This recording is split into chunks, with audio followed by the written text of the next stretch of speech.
Guys, part 2. Part 2. Magaling magtago ng emosyonal babae. Hi guys, part 2 of my night routine. Call me anytime.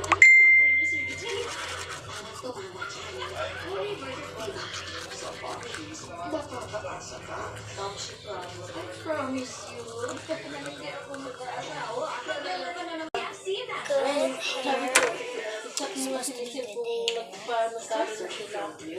Nagtako na nandun doon sila sa klase. Pagkano sabi niya, kailangan isang papel. Marami na yung mga kasamahan kong nagkamutari doon. Parang sila yung mga magwawali. Hindi kami buong cast, nagpunta na rin doon. Di malaking kinita ng mga yun. Ha? Hindi ka. Kanina nga lang din sila nagkanta. Sunod-sunod kami, nauna lang sila. Doon sa sa 13. 50 nga lang isang papel.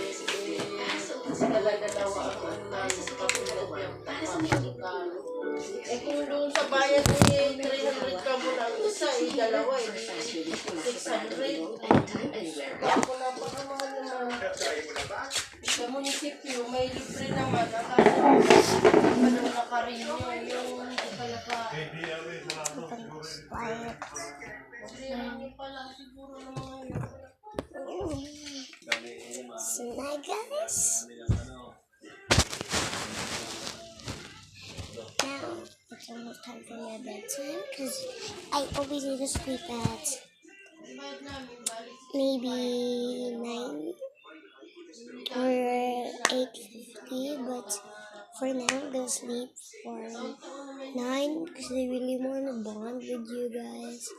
So I think at the end of this channel, make sure to get a big like and smash that subscribe button, and always remember to always stay happy and rise up.